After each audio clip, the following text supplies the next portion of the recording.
So I've been reading some social media posts suggesting that the prices of R34 Skyline GTRs will drop when we pass that 25-year mark. We'll do this right after the commercial. Have you ever Googled your name? If you have, you were probably shocked to see some of your personal information floating around for the whole world to see. Every once in a while, I Google myself just for fun. I'm always surprised what kind of things are floating around the internet. It's just creepy that these companies have this information on me. So this is what they do. These data brokers are making money hand over fist by selling your info to robocallers, spammers, and in some cases, much worse. This is why I'm talking about today's sponsor, Aura. Aura can identify data brokers who are exposing your information and then submit opt-out requests on your behalf. Brokers are legally required to remove your info if you ask them to, but they make it super hard to do that. So let Aura handle all of it for you. Now you can get off of all of those lists. You can try Aura free for 2 weeks using my link here below, aura.com/Craig. Aura does so much more to protect you and your family from online threats that you can't even see. It's really easy to set up so you don't have to bother downloading several different apps just to get things like parental controls, antivirus, VPN, password management, identity theft, insurance, and even more. You get everything at one affordable price. So let Aura do all the hard work of keeping you safe online so you can focus on other tasks with peace of mind. So here's why I think the prices will get more expensive than they are right now for R34 GTRs. So hear me out. First of all, we have 25 years of pent-up demand, and this will be the first chance to get these cars legally into the United States. Yes, I know that MotorX brought in about 15, 16, or 17 R34 GTRs into the country legally. Those cars have been pretty much privately held since then, and those few that have been sold over the years have commanded huge prices, like house prices, like nice house pricing, depending where you live, not here in California maybe, but someplace else. And in fact, back in 2001, we purchased 4 Skyline GTRs that were used from Japan for $48,000 to use for 2 Fast and Furious. And that was considered expensive given that that was their original MSRP when they were new. So we were paying the sticker price from a new car when we were getting a used car. But back in 2001, not many knew about the R34 GTR here in the United States. Japanese customers obviously knew about them, so too did people in England and Australia, to name a few. But here in the USA, only the JDM crowd really knew about these cars. And back then, you have to remember, we only had 279 million people living in America. Today we have 330 million people in America, which means possibly even more demand than back then, which I would expect, of course. Either way, shortly after January 2024, we will see legal R34s roaming the streets of America for the first time in history, excluding the MotorX cars. And yes, I am aware that there are already some R34 GTRs that have already landed in the United States. I'm talking about the show and display cars, but those cars came with rules about usage, which limited owners to 2,500 miles on the car per year, and all the smog devices had to stay intact. Yeah, sure, okay. Wink, wink. Anyway, still, people bought these cars at these crazy prices, paid through the nose just to have the early ones, right? Recent sales of those cars were around $300,000 US for a show and display car. Here in summer of 2023, reputable export companies over in Japan are stockpiling R34 GTRs, getting them ready for 2024 when the GTRs are finally eligible for importation to the United States. This will be the first time we will be able to import these cars en masse. So a lot of people were watching this, a lot of people were scraping up their piggy bank. So here it goes. But so what is the 25-year rule? The Imported Vehicle Safety Compliance Act of 1988 became law in the winter of 1988, effectively banning the import of vehicles under 25 years old that didn't comply with American safety and emissions regulations, and that cut it all off. So we never got the R32, the R33, or R34. So why didn't Nissan bother to certify the GTR? I mean, it's not like the company wasn't doing business in the United States already. In fact, and back in the late 1990s, by that time, Nissan had been selling cars in the US going back to the 1980s and even further back under the Datsun name. Their cars were here as early as 1969. However, Nissan, in its infinite wisdom, decided not to sell Skylines in the US, so they didn't bother to seek certification in the USA, and as a result, GTRs were never available for sale in the USA, and that's what started all this nonsense. So, in January 2023, the first Skyline GTTs became legal to import, and people started picking those up. That's because the first Skyline GTTs rolled off the assembly line back in January of 1998, so 2023 is 25 years later, and now those cars are eligible for importation. The first GTRs came 1 year later in 1999, which means they are not eligible for importation until January of 2024, when the first cars were produced back in January of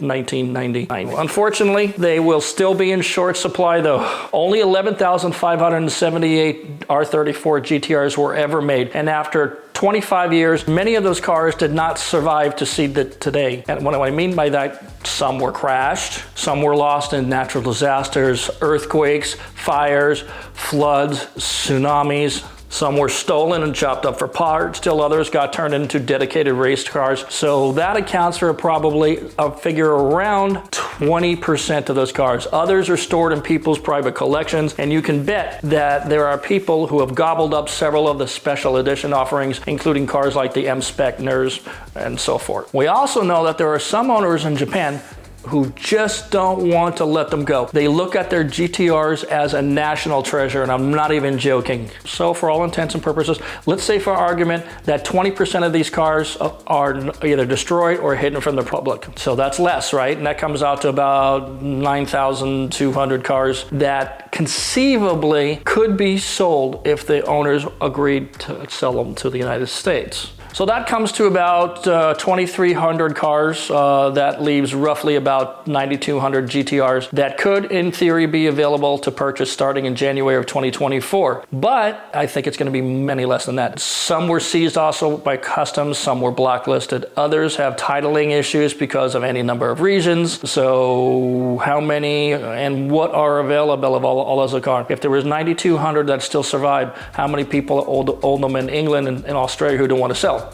And that's another thing. But serious buyers have been following the situation for some time. Some people went so far to take advantage of the top rank importer's layaway plan. It's not really a layaway plan per se, but it allows buyers to reserve a car until it's eligible for importation. You can buy the car right now and it's stored in a warehouse. Companies like Top Rank created a program where buyers could buy their car in advance and store the car in a secure, climate-controlled warehouse in Japan and just hold it there until 2024. And a lot of people have already done that already. There's dozens of them are sitting there. There, the cars are maintained regularly. The engines are periodically started. The batteries are kept charged, tires, all that kind of stuff. All that stuff they have to do to keep a car in storage safely without making any problems. So you can still do that if you want to. You got to call them up, make a proposal, take a look at the inventory and put your money down and you'll have a car. But you can't get it until 2024. It's a great way to reserve a car that you will know will be in good shape when it lands here next year and for a fair price. And they even offer financing, so I would definitely check that out if you're a serious customer. But if you have a 350 credit score and you're making $500 a month, it's not going to work. So I recommend going with that Top Rank program because in 2024 you have more cars from which to choose. After the floodgates open, the good cars are going to get gobbled up pretty quick. A year from now, many of the pristine GTRs will already be spoken for, and if you want the picker of the litter, you need to get in line now, which means reserving a car in Japan. And if you can't do it, then you're going to have to take what you can get in 2024. And if you wait until 2024 in the hope that the prices will drop, you're set for a disappointment because it's not going to drop for a while. So this is how I think it's going to go down. In January of 2024, first the top shape cars will sell for good money, easily $150,000 plus, and probably well into the 200,000s, depending on the car's condition and mileage, and if it's a special edition, a V-Spec 2 or something like that. These will be cars that aren't rusted. They're probably going to be in good shape, probably no accidents in their history. You know, the well cared for examples. Those will command premium prices. Then the people who have the cash will scoop up the best examples very quickly. Low miles, the ones that have been stored for 20 years, that kind of thing, those cars are going to go really fast because those people are just going to write a check and get it right away. About this time, some of the cockroach importers will resurface and advertise their cheaper pricers, and unfortunately, some of those cars will not be in the condition they describe because what they do is they lie sometimes. So do your research and make sure a trusted person inspects the car you intend to buy. And if you don't get that with video and pictures and all that, or body actually inspecting the car, take your chances. Do your research and make sure a trusted person inspects the car that you intend to buy. I can't say that enough. If you don't trust, if you don't have that kind of person, you kind of rely on pictures, which don't tell the whole story. Of course, the special edition cars will go for big bucks, like likely $300,000 and up. And when those cars are scooped up, the next batch will be rougher. These cars will have minor to moderate wear and tear, including maybe cigarette burns in the upholstery because everybody smoked in Japan for a long time. Probably some serious rust that's probably hiding behind bad repairs. Remember that almost no one has a garage in Japan, and Japan is an island nation, and many of the cities are close to the ocean, and salt water acts fast and starts rusting the cars. And I've seen cars that are very rusty, but you can't see it until you open the hood or crawl underneath it. After all the worthy cars are spoken for, we start to scrape the bottom of the barrel. These cars will be really rough or semi-rough. Perhaps you'll find undercarriage rust, bad repairs, and that doesn't matter where they come from, especially if they come from Japan. Maybe some shoddy repairs, attempts to hide the bad workmanship, and so on. So after that, then you're really getting into... Of course, a cheap price means that among any other issues, some of these cars will have major overdue maintenance, like it needs a timing belt, it needs a head gasket, needs a new transmission, or any other issues that don't always show up on auction website pictures. So again, it helps to know who you're buying from and their reputation and what they do to recondition these cars. Looking at recent auctions, there's little data in the USA because we've all seen some high-profile sales on bringatrailer.com. The Midnight Purple one sold for over $300,000, and the Millennium Jade M-Spec sold for over $450,000, but those cars were rare and we'd expect them to be the outliers. So like I said, even right now they're selling crazy prices, and justifiably. So I think that after that, the dust of the rush should settle within a year. There might be a short period of time where prices start to stabilize to some degree after enough of them get into the United States, but prices will start to creep up again, especially as we move forward to abolishing gasoline cars and getting into EVs. Then after you think the prices are settling, as gasoline cars are phased out in favor of EVs, the high demand sports cars will see their values going higher. Every sports car is going to go high. Camaros, Mustangs, you name it, they're all gonna go up. I had a discussion with a colleague recently who made a case that the price on cars, almost no matter what sports car we're talking about, at some point they actually dip in price before they rebound and start to appreciate. That's true. Ferraris are a good sample. I went through this with my 2 Lamborghini Diablos. I went through dealers who were asking MSRP when they were new or a little bit more. 2 years later, prices started to fall, especially when the new models came out. When the 98 Diablo was done, we came into the 01 Diablo, right? And that was a higher price. However, that already happened in Japan. R34 GTR sold new for about $48,000. Used GTRs in Japan could have for cheaper a few years later, especially when the R35 was released in Japan. Today, R34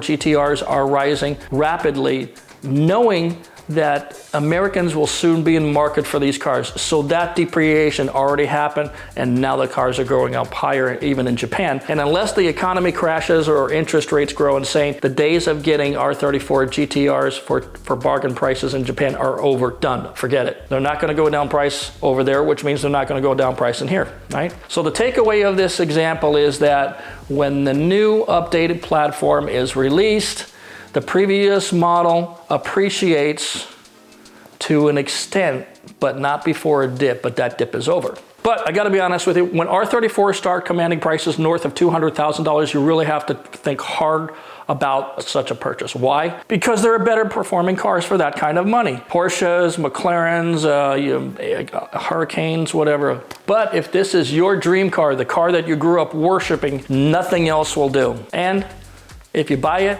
and you don't like it, don't worry, you can sell it at least for what you pay for it and probably even more. So that's my take on it. We'll see if I'm right. I'd like to hear your comments below. Don't forget to like and subscribe. That helps me in the algorithm. Thanks for watching, everybody. I'll see you next time.